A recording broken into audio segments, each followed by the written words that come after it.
Kita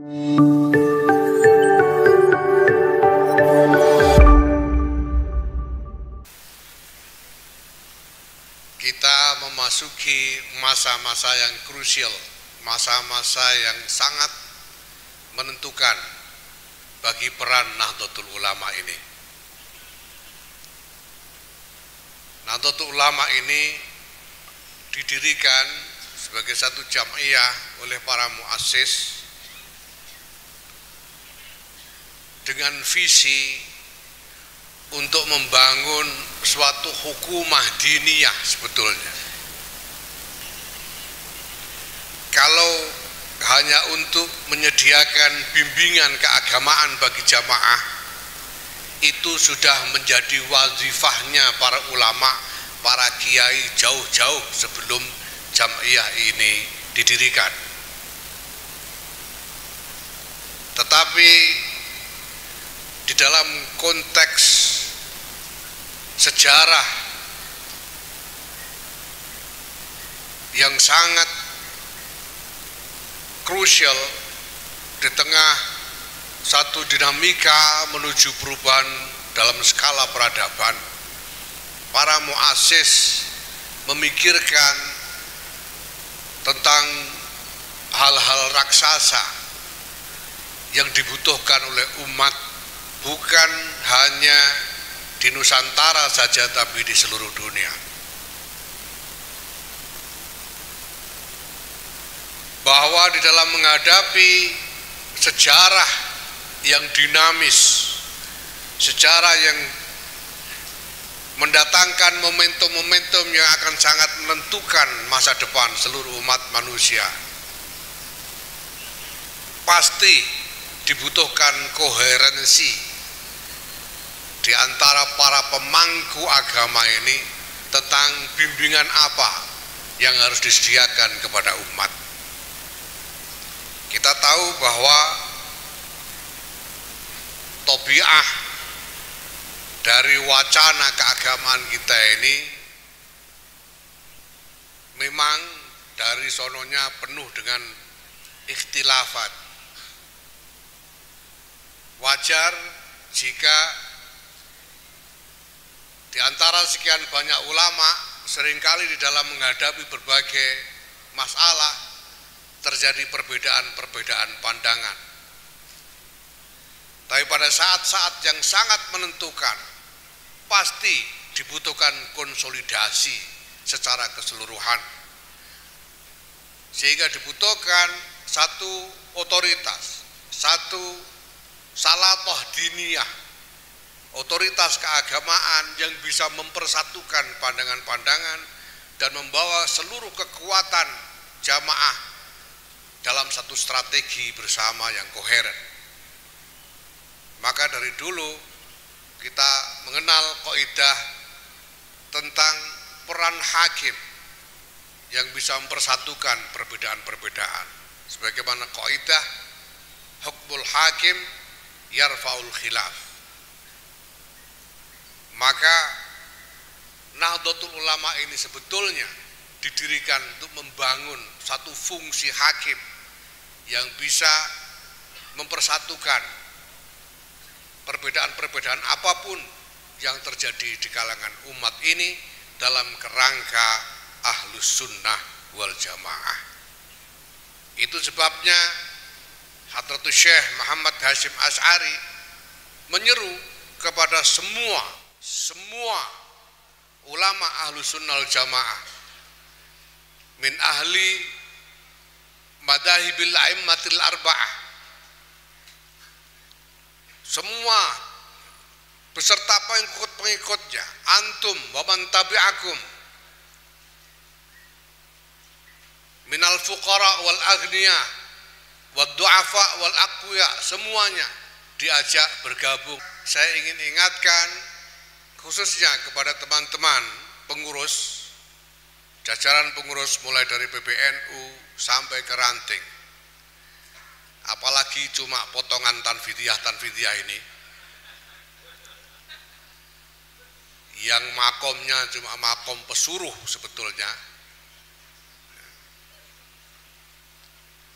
untuk senantiasa memperhatikan disiplin organisasi dengan mengikuti secara tegas, secara teguh, sam'an wa ta'atan kepada keputusan kepemimpinan sebagai hakim yang menyelesaikan perbedaan apapun di antara kita semua.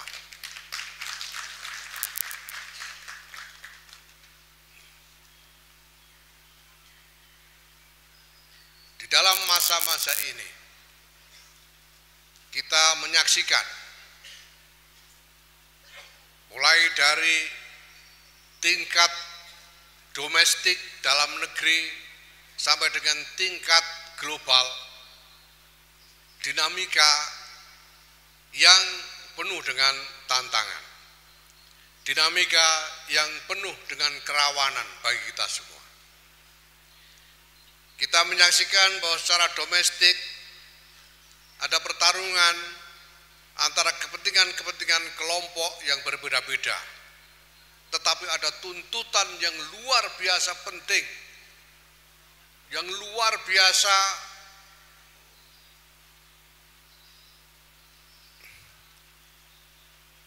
berat untuk ditanggungkan oleh seluruh bangsa ini sebagai kepentingan bangsa dan negara. Karena ada tantangan-tantangan yang harus diatasi bersama dan waktu yang tersedia untuk kita semua tidak banyak.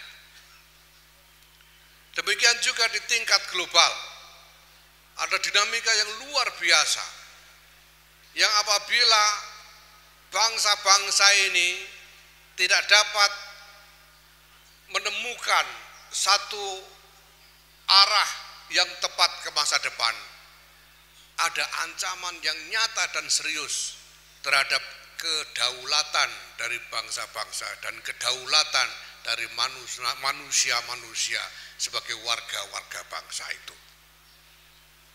Di tengah kecenderungan semakin longgarnya bahkan runtuhnya perbatasan-perbatasan fisik dan geografis,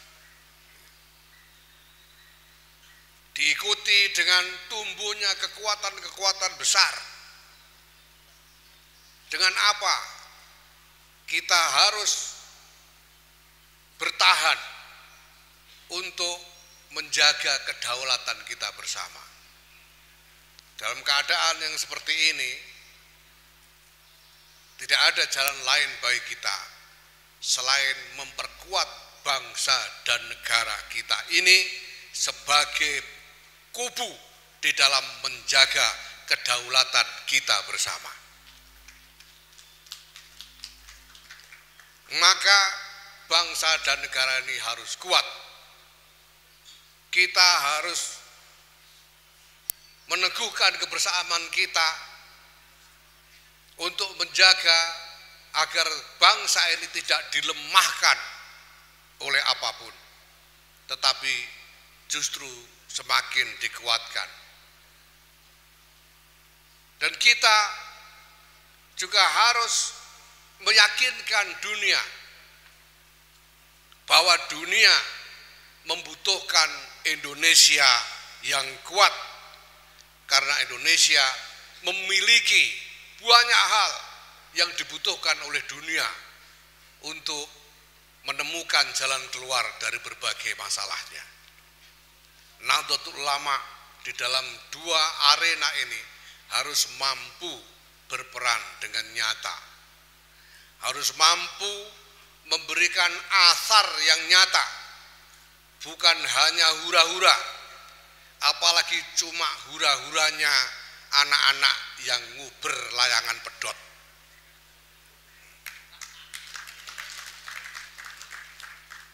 Karena kita masih melihat bahkan kecenderungan dalam diri kita, banyak di antara kita yang masih terobsesi untuk mengejar layangan putus. Seneng rame-rame. Kalau hasil layangan itu dipakai rebutan sehingga modal madil nggak bisa dinaikkan lagi. menjadi tidak berguna. Kita harus rubah cara kerja ini menjadi cara kerja yang lebih strategis, karena kita punya tanggungan peran yang tidak kecil, yang tidak ringan. Kita harus memacu kinerja untuk mengawal kemenangan Indonesia.